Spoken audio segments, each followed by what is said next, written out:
we have experienced, all of you and we all, that ecosystem-based adaptation could be a good connector, which can bring,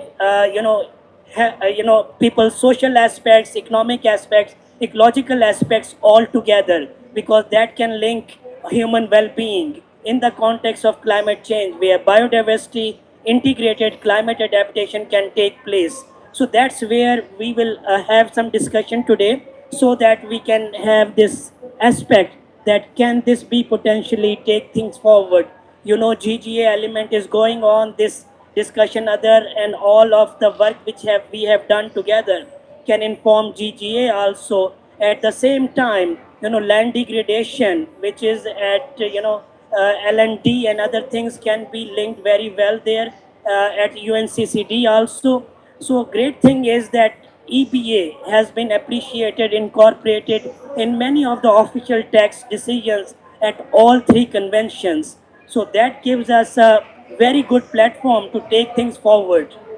So with that, I will first request Larissa Steinbart here to come over and do the opening remarks. Larissa is with, representing the federal, German Ministry of Environment, Climate Action, Nuclear Safety, and Building BMUKN. That's best. Yeah, over to you. Thank you so much, Ali. I'm very delighted to offer these opening remarks at this important event organized by the Friends of Ecosystem-Based Adaptation. As you said, my name is Larissa Steinbart. I work on behalf of the German Federal Ministry for the Environment, Climate Action, Nature Conservation and Nuclear Safety in Germany. And dear co-panelists, colleagues and friends, it's really a pleasure to be among colleagues and partners who share this deep commitment to advancing nature-based climate action. So COP President André Correa do Lago has emphasized that adaptation is no longer a secondary response after mitigation, and I quote, "It's the first half of our survival." And as we gather here at the gate to the Amazon, it's particularly fitting that nature is a core theme of this COP, because nature remains among our most powerful allies in addressing the climate crisis. Yet ongoing degradation and overexploitation of ecosystems are rapidly eroding nature's innate capacity to help us mitigate and adapt to climate change while sustaining human well-being. So reversing this alarming trend requires urgent and integrated action, as you all know, and implementing approaches that tackle the interconnected crises of climate change, biodiversity, and land degradation, while also fostering, of course, inclusive and resilient societies. So it's even more critical when we are experiencing inaction or even rolling back of action in some areas connected to climate and nature. The COP president has been pushing for this COP to be an implementation COP, one focused on delivering and scaling up existing initiatives in sustainable, effective and integrated ways. And in this context, ecosystem-based adaptation truly embodies such an integrated approach. And the FIBA network is doing an amazing work of bringing together a diverse community of practitioners, researchers, policymakers, development partners to do exactly that, to promote and move forward EBA, both in implementation and policy, and research, of course, as well. And personally, I've had the privilege to have known and engaged with FIBA for over 6 years, so that's also a pleasure to be here at this important event. And since FIBA's inception a decade ago, EBA has increased visibility and recognition globally. So it is now reflected across international agreements and frameworks like the Paris Agreement, the Kunming-Montreal Global Biodiversity Framework, the Sustainable Development Goals. Countries are increasingly embedding the A and NDCs and NAPs, NDSUBs, land degradation neutrality targets. These advances, though, do not only demonstrate the growing recognition of EBA's value, but also its vital contribution to achieving wider global sustainability goals. And today, FIBA convenes more than 115 organizations, if that's correct, across multiple sectors and regions. And the network continues to champion cross-sector collaboration, knowledge exchange, and capacity development. And FIBA also strategically supports initiatives such as the Global EBA Fund, an effort that is also funded through ICI, and so our International Climate Initiative and our ministry, to also catalyze innovation and scale up finance for EBA solutions. And at a broader level, FIBA's work has further been instrumental in advancing the global understanding and application of nature-based solutions. This also includes the development of the updated IUCN Global Standard for NBS, launched at the recent IUCN World Conservation Congress in Abu Dhabi, which also builds on FIBA's earlier work to define EBA standards and qualification criteria. And in a moment, we'll hear more from you, from the FIBA Secretariat and members, about recent activities and achievements. But before that, I would really like to underline how closely FIBA's work and complementary initiatives, such as the Global EBA Fund, align with BMUKN, so with my ministry's two central concerns of climate adaptation and restoration, sustainable use and protection of ecosystems, including, of course, the promotion of innovation and scaling impact. And with that, I hand back to you, Ali. Thank you so much.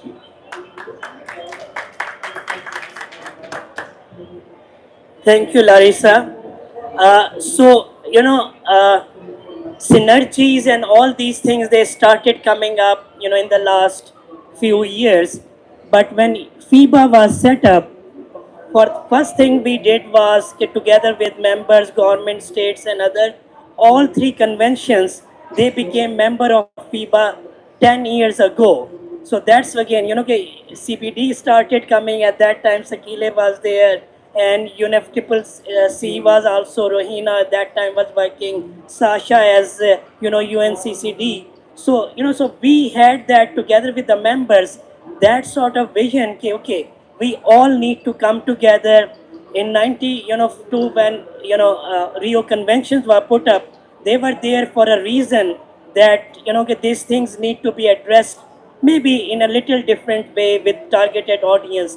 But we all need to come together because everything is interconnected. So FIBA has been doing that for more than 10 years now. And some of the recent achievement, as you know, we every year we share the progress and all this together working with you all. But now some of the new highlights I would share, I would request, John, Greg, you come over here and then share all the progress to date.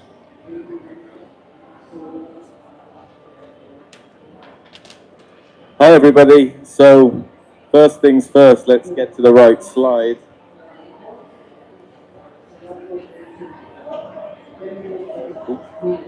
Adam, apologies, the slides, they're not moving.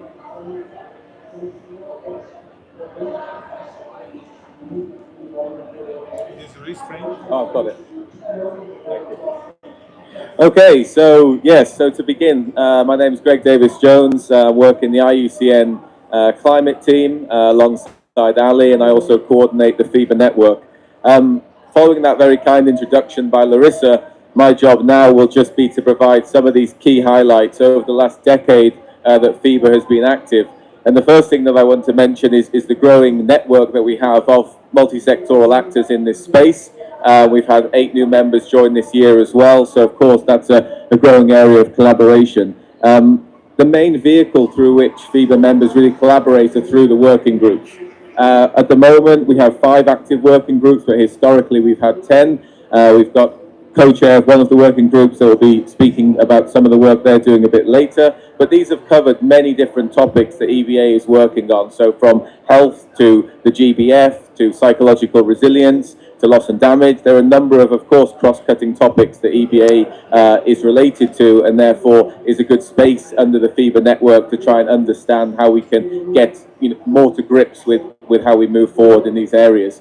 The main way then in which we promote and showcase this, of course, is through events. And our flagship event, which I'll touch upon again in a moment, is EBA Knowledge Day. That happens in Bonn alongside the Bonn Climate Conference, so typically in June. And there it's a chance to actually see people in person, to gather and have collaborative action that's not just behind the screen, which we all know can get a bit boring after a while.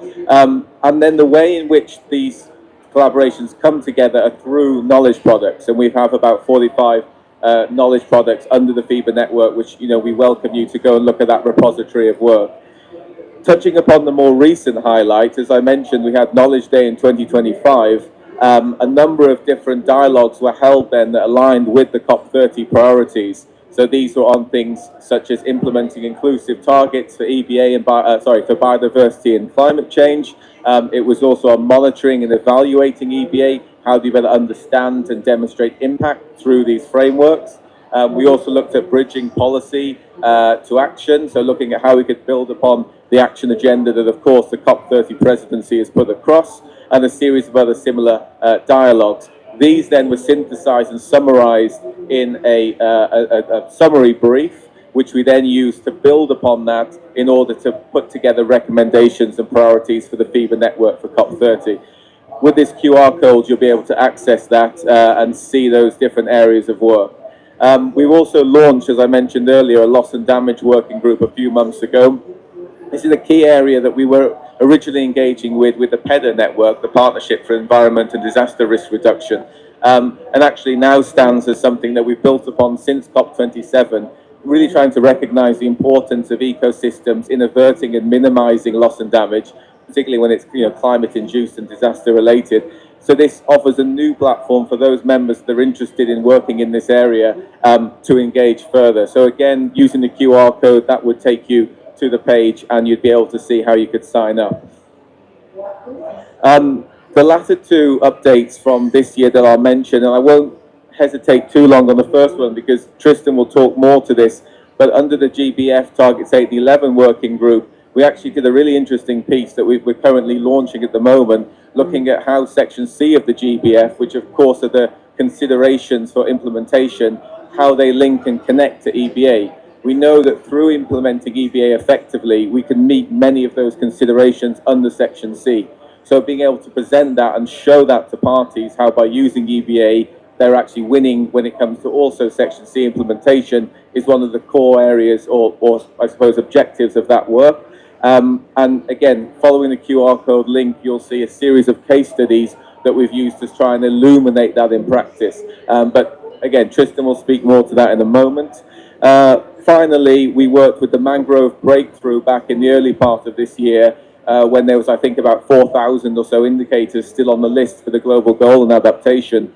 At that stage, we were keen to try and ensure that nature-based indicators remain connected in this work. So we put together, as a part of that NDC task force, a policy brief outlining the importance of ecosystem-based indicators and nature-related indicators in the GGA. So again, we'll encourage you to go and look at that following the QR code.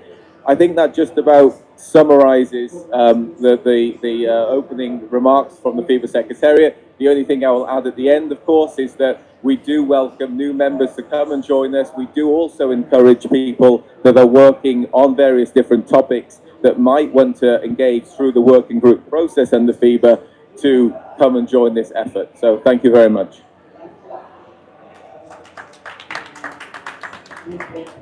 Thank you, Greg. So now I will request our panelists to come over here. Tristan Tyrrell, Program Management Officer for Biodiversity, Climate Change and Dry Land and Subhuman Lands at CBD Secretariat, Mere Atalla, Chief of the Adaptation and Resilience Branch, UNEP, Jeffrey Q, Policy Advisor Resilience Program, IASD. So I'll try to use.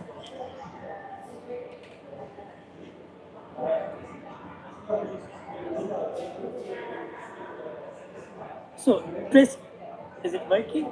Yes. So, Tristan, let's come first to you. How can ecosystem based adaptation help to operationalize the implementation considerations which have been outlined under Section C of the Global Biodiversity Framework and support the co achievement of both climate and biodiversity goals? Thank you very much, Ali, and thank you for that. Definitely not sort of staged question. It just flowed so naturally from you. No, but in all seriousness, there's so much discussion around synergies between the CBD, UNFCCC, UNCCD, looking at how to operationalize this idea that we can be more efficient, we can be more effective by working together. And one of the great things about FIBA in particular is it brings together both civil society but also some governmental actors focusing on a very key aspect of the role that ecosystems, healthy ecosystems play in helping us to address these highly connected, interdependent crises.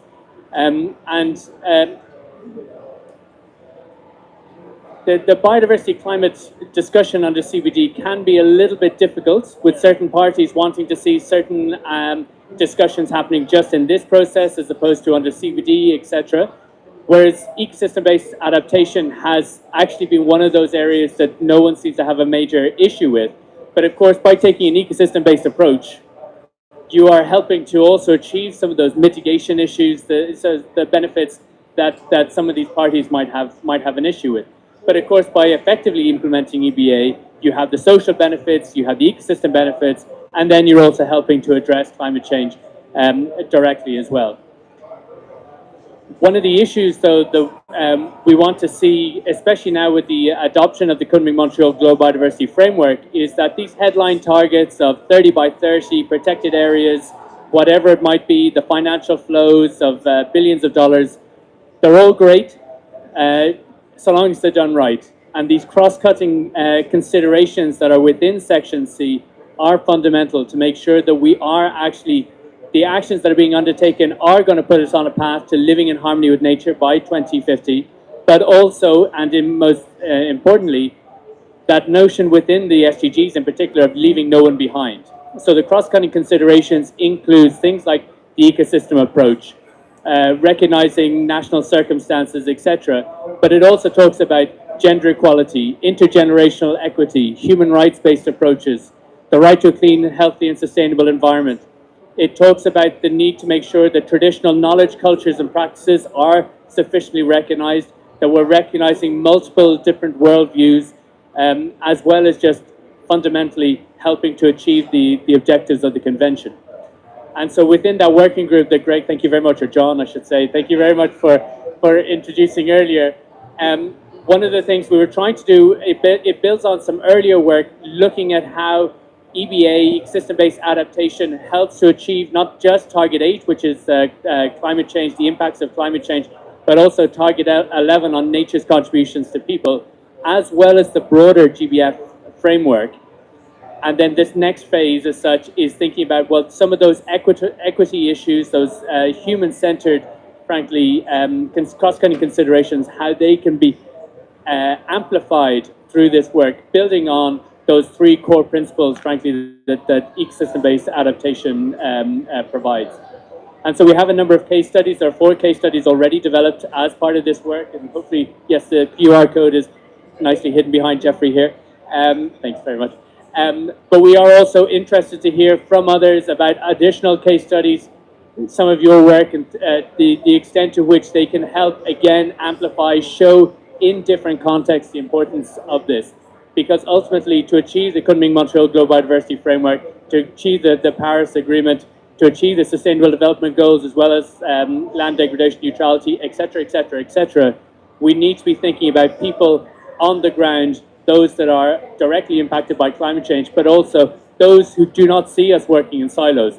Climate change, biodiversity loss, land degradation, etc., they are daily realities, and we need to make sure that we're thinking of them first with all the, as we implement this, as we take these global discussions and actually implement them down on the ground. Thanks. Thank you, Tristan. Uh, so I hope all this work will, inform again, taking the section C forward as well as target 811 by the parties. Mary, you've been, the latest UNEP report, again, adaptation gap report tells us that there is so much, stark sort of gap between adaptation and finances. So what do you think as the, most promising strategies for unlocking this nature-based finance to meet the urgent needs? We see all over the world, even in developed countries, fire or flooding and other things are happening. How can we go for effective adaptation for which resources are needed? Thanks very much, Ali, and it's a pleasure to be here again with you. Um, so indeed, in the adaptation gap report, we have identified that there is, the gap in finance is growing. And in fact, if we tie it back to the emissions gap report, the bigger the emissions gap, the bigger the adaptation gap, and then the bigger the finance gap, and most likely the bigger the needs in terms of loss and damage. And I think you've mentioned the loss and damage group that is now working on that in connection with FIBA. So, and I think Tristan touched on a very important point. We just launched today a white paper on synergies together with Larissa, with the support from the ministry as well. And, there are topics that are difficult to touch and some other topics that are easier to bring in. And ecosystem-based adaptation is one of those.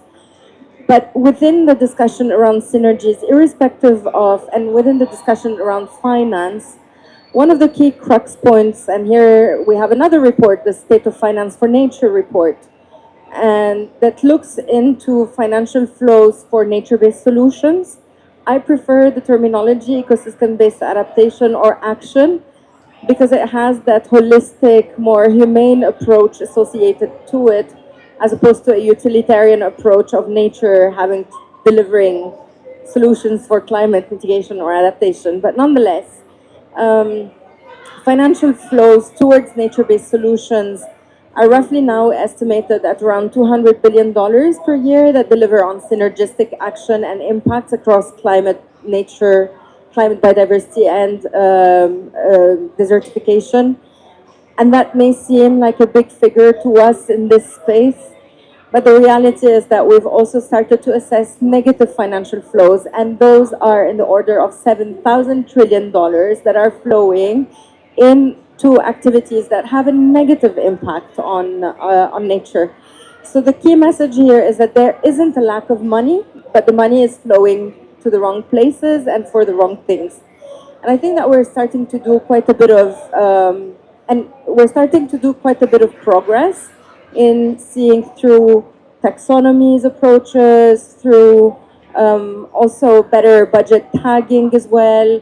We're working, for example, in Colombia on a state of finance for nature in Colombia finance profile, and that enables the Ministry of Environment to look at what are the other subsidies, for example, or where are the other ministries directing not only funding and finance, but also directing fiscal and financial signals that are not going in the direction of what supports EBA and nature-based solutions.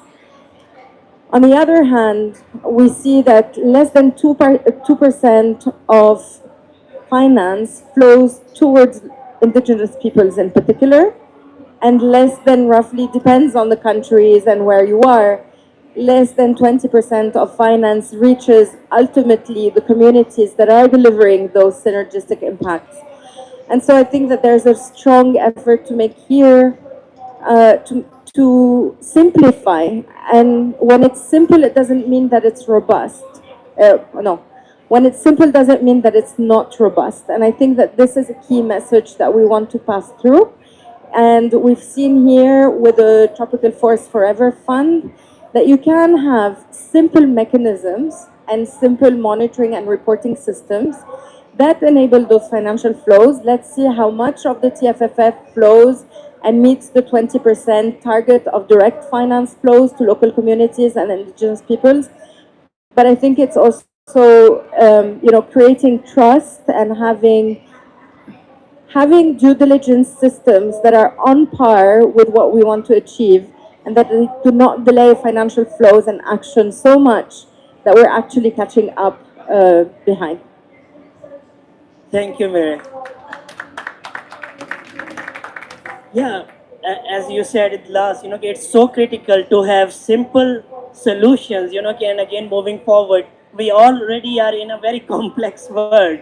And when we, the so-called experts, make it more complex, that's where, we lose connection with the local communities and all that. So that's where, the EBA, again, you're right, very simple, three elements: social, economic, ecological.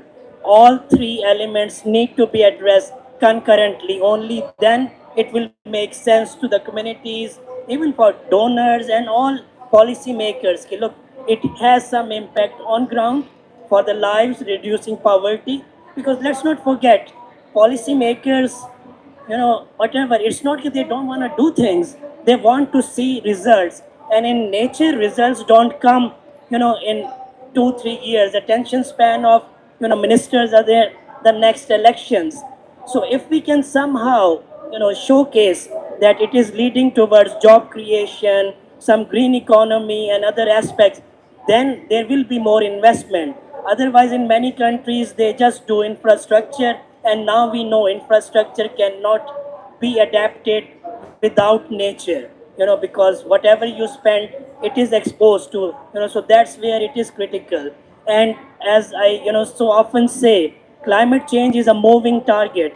Our solutions must be dynamic enough so that they can pace with the changing climate. And that's where EBA comes in. And if right resources are there, and for that scaling up, we need to showcase. So, with that, Jeffrey, what defining characteristics of EBA make it particularly effective tool for driving transformational change? So, if you can build on this. For sure. Yeah, thank you so much. I feel like you built up that perfectly for my answer to this question.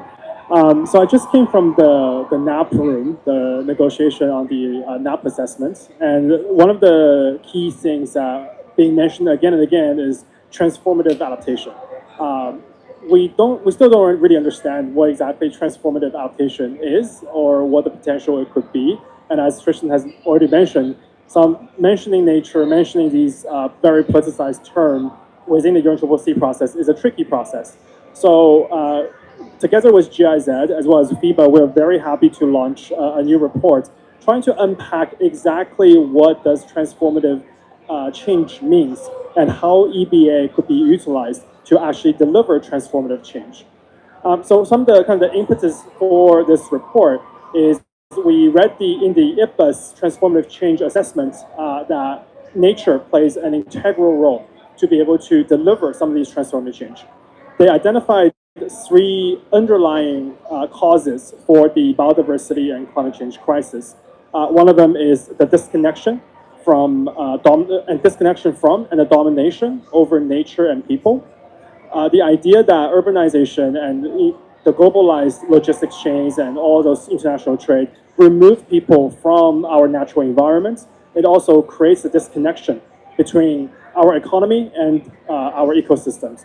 The second underlying issue is a concentration of power as well as concentration of wealth to a certain group of people in the world or to a certain group of nations in the world that's also contributing to climate change and the biodiversity crisis.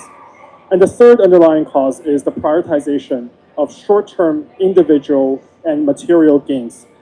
So the idea that we are so focused on the short-term material gains, we are ignoring the long-term sustainability and the long-term picture of our world's problems. And that can apply to solutions as well. We are focused on short-term solutions that might lead to a bigger problem into the future. So as many of you know, IPCC has already said that nature-based solution and ecosystem-based adaptation has the enormous potential to deliver co-benefits, and they are highly effective in achieving both mitigation and adaptation outcomes while contributing to climate-resilient development and biodiversity conservation. So our reports really try to unpack exactly how does EBA and NBS contribute to this transformative change. And I think it's important to first define what exactly transformative change is. It's a fundamental shift and system-wide reorganization to enable shifts in view, structures, and practices. Now, what exactly does that mean? Shifting views, it's about changing our ways of thinking, our ways of knowing, and our ways of seeing. It's about trying to reverse that individualistic, that kind of disconnection from nature. So how does EBA help us achieve that? And just as Mira, you previously mentioned, EBA provides sort of a framing that it's not just providing services to people, it's also about protecting nature for nature's sake. It's not just about kind of nature's contribution to people, but also kind of a wider framing to enable that reciprocal and regenerative relationship with our ecosystem. So in a way, kind of the IUCN's NBS global standards, as well as multiple other guidances on EBA, including from the CBD Secretariat's voluntary guidelines, all talk about how EBA must integrate indigenous and traditional knowledge, as well as different knowledge systems in the design and implementation of NBS. And that's a super important part because in a lot of indigenous worldviews, in a lot of local communities, the I can never pronounce that word. Reciprocity with nature is such an important concept that's underlying everything they do, everything we do. So NBS is enabling kind of that shifting view to make sure that while they're providing ecosystem service to us, we can also protect nature and ecosystem. The second part of this is shifting structures, changing how we organize, changing how we regulate, and how we govern. And that relates to kind of the concentration of power and concentration of wealth. When EBA is designed well and implemented well, it ideally have a more inclusive, accountable, and adaptive governance system that be able to grant more agency and ownership to local communities and to indigenous people, and to ensure locally led adaptation can actually take place. That make sure that it's context specific, make sure it's ecosystem specific, and really yields benefits for the local community as well as the ecosystem that's there. At the end, the third one is kind of shifting practices, changing the ways how we do, how we behave, how we are relating to each other. I think EBA has this long-term focus on adaptability. It also kind of promotes synergies between different agendas, especially between mitigation, between adaptation, and between actions to help countries achieve their national biodiversity strategy and action plan. So using EBA, it's a very powerful tool to be able to connect countries' NDCs, their national adaptation plan, their NAPs, as well as their NBSAP. It fundamentally shifts how governments organize themselves, how we are able to report on these impacts, and how effective solutions are being implemented on the ground. So really welcome you to scan the QR code and check out this report and learn more about all the detailed ways of how EBA could deliver transformative change. Thanks so much. Thank you, Jeffrey. Yeah, so that's what is needed, evidence so that we can showcase investing in EBA will have return on investment. So for that can only come when we have evidence from the field. Just very last, maybe 30 seconds, what do you think? We are all sitting at COP30. What you hope to achieve, should happen so that we can further promote EBA or any key message, in 30 seconds. So, yeah, let's start with you, Tristan. Very, very quickly, I think the GGA indicators obviously is going to be a very big movement forward. We'd obviously like to see that there is nice synergies between the GBF monitoring framework and what's been done under the GGA.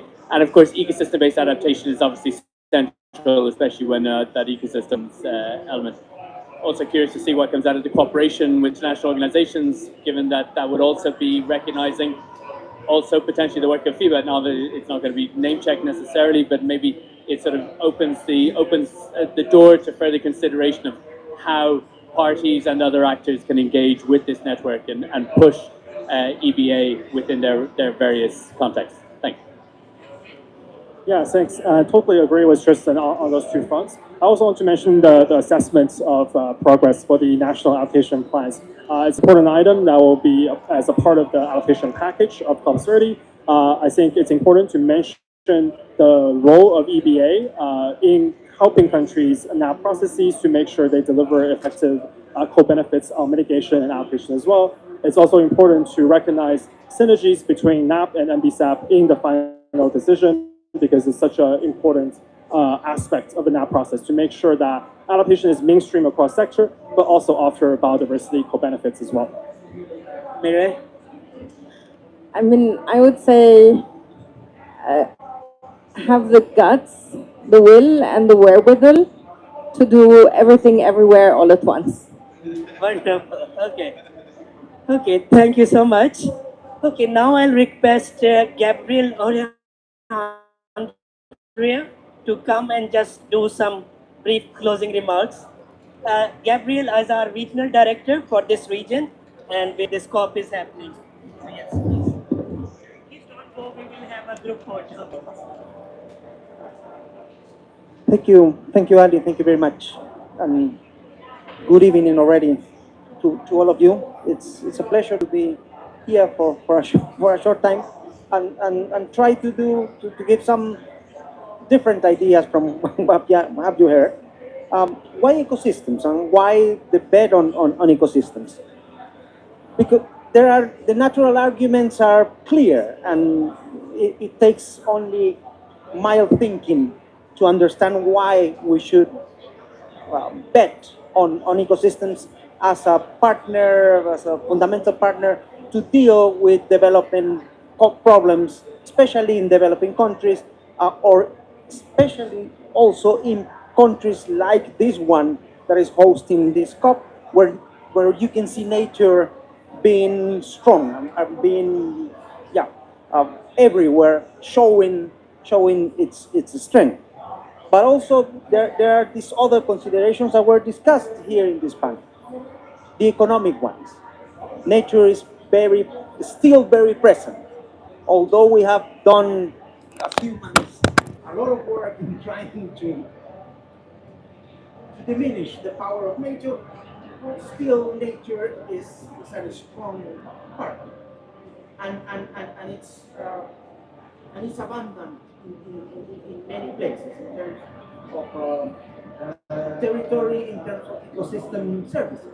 So why don't we use this abundant resource that is the power of nature to help us to deal with these problems, to deal with these challenges that we face as the human community. So it also makes economic sense. It has something to do with the possibility of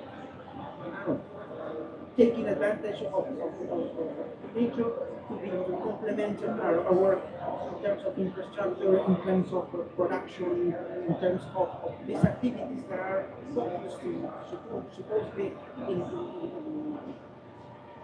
closing development or welfare needs. But yeah, if we have the nature on our side, it will be much easier. I've seen it the other day with Nani. We went to this park in the middle of the city, and when you see the rain that happened today, you are clear that having this big park, a 30 hectares park in the middle of the city is a good idea and a good omen in terms of the ability of the city to deal with this kind of rains in the future, as if they don't have this park, which is a patch primary forest, still being there, being able to provide, absorb part of this water and allow for the city not to be flooded as it might be. It was different.